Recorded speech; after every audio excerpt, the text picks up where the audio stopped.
Hi again then guys, and welcome to episode 20 of B-Road Ballers, the review series for the hot hatches, big and small, old and new, of Gran Turismo 6. And in this episode we're featuring a pretty crazy little car, to be honest. It's one of my personal favourite hot hatches in the game, and actually one of my personal favourite cars in real life as well. I'm a huge fan of Daihatsu as a company, and that is a very strange thing that I would have personally never thought would have come out of my mouth a few years ago. Because Daihatsu just isn't a company that many people would say, oh yeah, I really like them. They have a certain image, and the image that Daihatsus usually have isn't exactly one which would make you love them as a company. Not that they're bad cars, they're just not exactly eye-catching models. When you look under the surface though, they actually are. Because Daihatsu has an amazing way of making cars which are pretty much class-leading in their own way, but that people still don't realise are anywhere near as good as they actually are. In effect, Daihatsu is kind of the ultimate sleeper car manufacturer, because there are at least two major sleeper cars on Gran Turismo 6, which are also two of my favourite cars in the game, both manufactured by Daihatsu, both of which are insanely good. Now this is one of them. This is the Daihatsu Cuore, or the Myra, depending on which model you buy. They're both exactly the same though.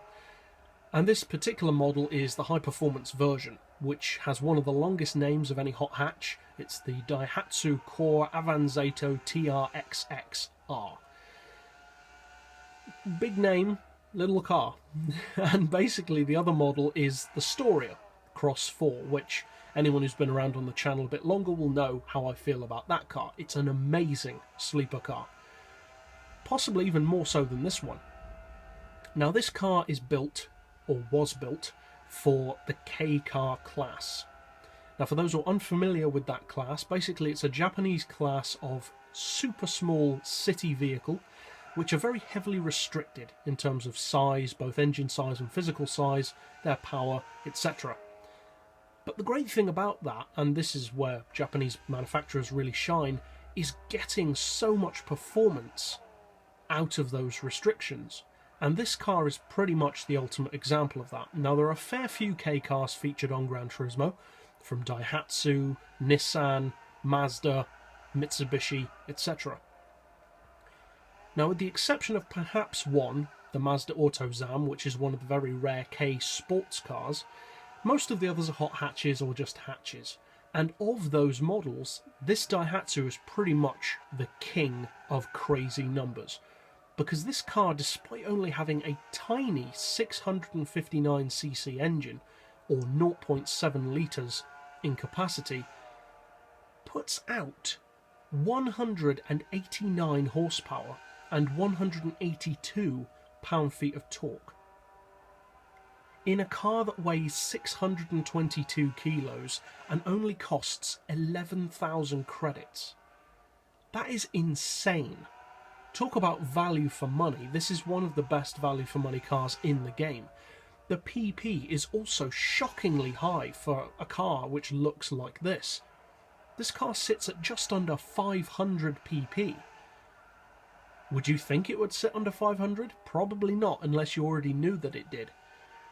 So it's cheap, it's a semi-premium, it's got crazy specs for the engine, it's ultra light, and in real life there's actually also a version called the R4, which adds all-wheel drive into the equation to make it even crazier.